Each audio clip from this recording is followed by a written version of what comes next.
बिस्मिल्लाहिर्रहमानिर्रहीम टोलो मीनवालो ता सलामुना څنګه چې تاسو ته معلومه ده په صوابۍ کې قتل او غارت چې کوم دن هغه ډیر زیات دی.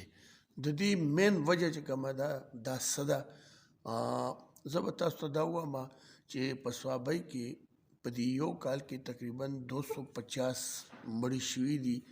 لکه زه به دا وایم چې روزانه یو مړی کیږي او دا مړي په څه کېږي دې کې 25% چې کوم دی نو هغه د ښځو یعنې د مستورات تنازع ده او تقریبا دغسې 25% چې کوم دی نو هغه جیداد دی.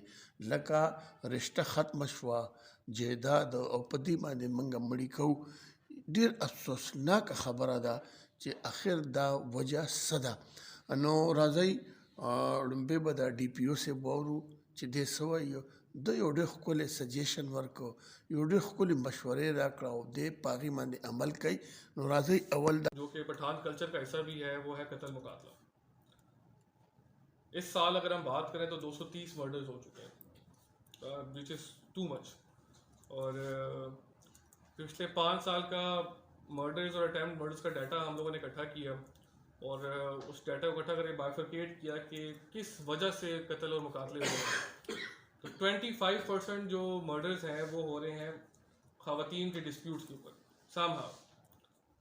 और इसके बाद अगर दूसरा प्रॉब्लम जिसके ऊपर बहुत ज़्यादा मर्डर्स हो रहे हैं वो है आपके लैंड डिस्प्यूट्स दूसरा टाइम के ऊपर। बाकी फिर मिसलिनियस वजूहात हैं।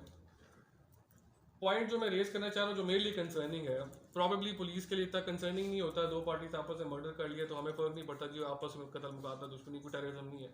बट आई फील इट, मेरे ऑफिस में हर दूसरा बंदा आता है और कहता है जी सवाबी बड़ा पुरअमन इलाका है, बहुत अच्छे लोग हैं। जब मैं मर्डर्स की सेट निकालता हूँ तो 250 मर्डर्स हुए हुए, तो वो कॉन्ट्रडिक्शन आती है। तो मैं अपने एंड के ऊपर जो मेरे इख्तियार के अंदर है पुलिसिंग के हिसाब से इसको कंट्रोल करने के लिए अपना किरदार अदा कर रहा हूँ। और समहाउ हमारी पॉलिसीज़ इसी पुलिस ने ही सक्सेसफुल की हैं। पिछले साल इस महीने के अंदर 21 मर्डर्स हुए थे, इस महीने के अंदर 11 मर्डर्स हुए, -10 भी है।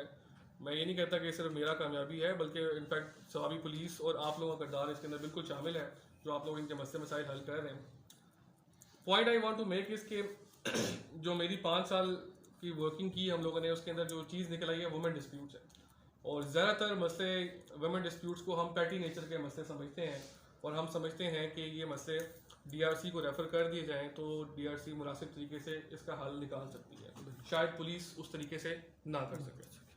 तो इंशाल्लाह हम इसको मज़ीद आपके पास केसेस रेफ़र करेंगे जहाँ पे हमें सस्पेक्ट है कि मर्डर्स होने के चांसेस हैं, और आपसे उम्मीद रखते हैं कि आप इन मसले का वो एमिकेबल सोल्यूशन निकालेंगे विद दिस इंटेंट कि मज़ीद इसके अंदर कोई जान ना ज़ाया हो। दूसरी चीज़ ये है लैंड डिस्प्यूट। लैंड डिस्प्यूट के अंदर अभी भी मेरे सामने पड़ा हुआ है, आपने तनाज़ा राजी 62 केसेस जो है आपने सॉल्व किए हैं इस महीने, which is a very good thing. I would say कि फॉर्चुनेटली या अनफॉर्चुनेटली जितने यहाँ पे लैंड डिस्प्यूट्स हैं वो इंटरनल फैमिली हैं। भाई भाई से लड़ रहा है, भाई का चाचे से मसला है, चाचे के बेटे चाचाजाद के साथ लड़ रहे हैं, but this thing is going on. आप लोग अच्छा काम कर रहे हैं, आपने 62 मसले सॉल्व करवाए हैं, लेकिन पिछले 1 महीने के अंदर मेरे पास काफ़ी सारे लोग आए हैं जिन्होंने DRCs के फैसलों को डिफाई किया हुआ है और कोर्ट्स में चले गए। DRC का जो मेन करक्स है या जो उसके पीछे VN है जिसको वो यही है कि बेसिकली दोनों पार्टीज राज़ी हों तो भी आप फैसला कर सकते हैं। अगर एक पार्टी राज़ी नहीं है आप ज़बरदस्ती फैसला नहीं कर सकते, ना उस फैसले की कोई इंपॉर्टेंस रह जाएगी।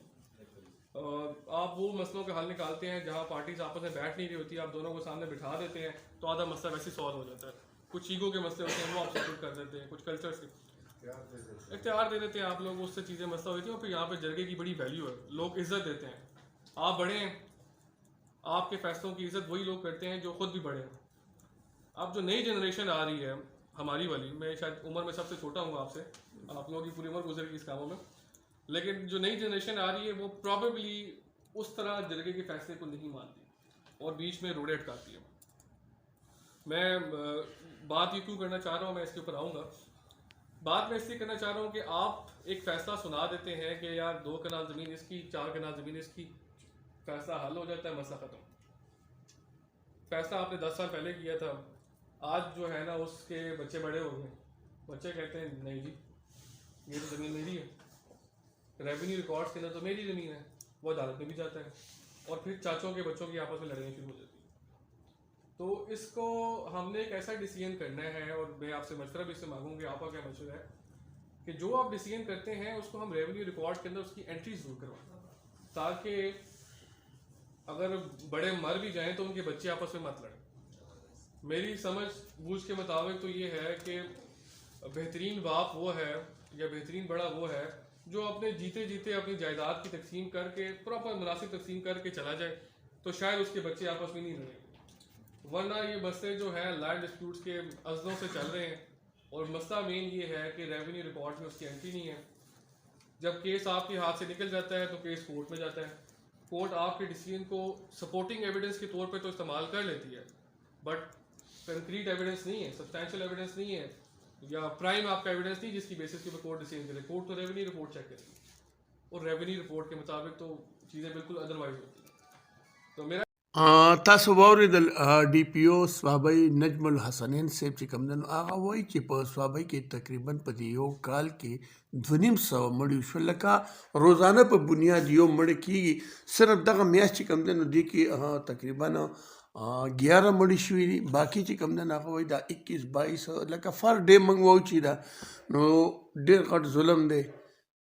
زمونږ دا معاشرت کم طرف ته روانه ده، آی روز قتل و غارت، او دې کې زیاته وجه چې کومه ده نو هغه د مستوراتو یعنې د زنانو په سر باندې جګړې دي. او بیا دویم نمبر چې کوم ده نو جایداد زیات جګړې په دې دي. نو موږ جایدادونه خواږه کړي دي، رشتې هم ختمې کړي، هر څه هم ختم کړي. دا یو ډېر غټ ظلم دی. ګوره دا انسان چې کوم ده نو دا اشرف المخلوقات دی، دا د الله تعالی یو ډېر ښکلی معاشره د دې نه جوړه کړې ده. او موږ په معمولي خبرو باندې زه دا تپوس کوم چې کوم انسان ځان سره ځمکه وړله قبر ته، چا وړله ځمکه ځان سره؟ چې کوم مړ شي دا غنم پاتې شوه، او چې کوم څوک یې مړ کي نو دا غنم پاتې شوه، دواړو نه پاتې شوه. نو خدای ته وګورئ، رسول ته وګورئ، په صحابه ذلې خلکو په ځان رحم وکئ، په دې معاشره باندې رحم وکئ، په خپلو بچو باندې، په خپل اولاد باندې رحم وکئ. دا وګوره څومره زیات مړي کېږي. نو ډي پي او صاحب د دې دپاره یو ډېر ښکلی تجویز پیش کړ. هغه وایي چې اوس چې کوم دا صحابه ذله کې کومې دشمنۍ دي، د دې د خاتمې دپاره به زه یو کمیټي جوړوم، یو جرګه به جوړوم، او دغه خلکو څخه به ځي کلو کې دغه به رضا کوي، او دغه دشمنۍ که موږ ختمې کړې نو صحابه ذله کې به دا مړي ختم شي. یو ډېر ښکلی سجیشن دی. زه وایم چې په دې کمیټۍ کې زمونږ جید علما کرام چې کوم دي هغه واخلي، د میډیا نمایندګان واخلي، سیاسي او غیر سیاسي خلک چې کوم جرګه مار خلک دی د ډي آر سی نه دې پکې موالي، نو انشاءالله تعالی صحابه کې به دا مړي ډېر کم شي. دا ګوره څومره ښکلی خلک مړ دی په صحابه ذله کې، دا څومره ښکلي هلکان مړه دي، څومره ښکلي مشران زموږ مړه دي د دشمنو د لاسه، او نتیجه یې صفر، هېڅ نتیجې نه راوځي. نو مهرباني وکئ، زه ټولو خلکو ته وایم چې روغې وکئ، دې جرګو والا ته وایم چې دی خواره شي د الله د رضا دپاره دا زړونه یو کئ، ځکه چې پاتې دنیا ده. والله که چا هم ځان سره څه هم وړله، دغه 2.5 ګزه کفن به چې کوم دی هر سړی ځان سره وړي، نور هېڅ شی نه وړي. دا ځمکې ستاسو په کار نه راځي، دا بنګلي، دا کورونه، دا بینک بیلنس، هېڅ شی ستاسو په کار نه راځي. نو یو ځله بیا اپیل کوم مشرانو ته چې تاسو خواره شئ، د خلکو دا دغه وکئ، دا راضینامې وکئ، د خلکو دا منځ کې چې کوم دشمنۍ دي چې تر څو پورې دا نه دي ختمې شوي، نو دا صحابه کې دا قتل و غارت نه ختمیږي. نو جرګو ته اپیل دی یو ځله بیا چې هغوی د الله دپاره او د دې خاورې د امن دپاره چې کوم د خلکو کې راضینامې وکړي. ښکلي خلک وو، او هغه چې کوم دی نو جایداد دپاره مستوراتو تنازع باندې مړه شول. نو روغ یې وکئ، روغه ښه شی دی، امن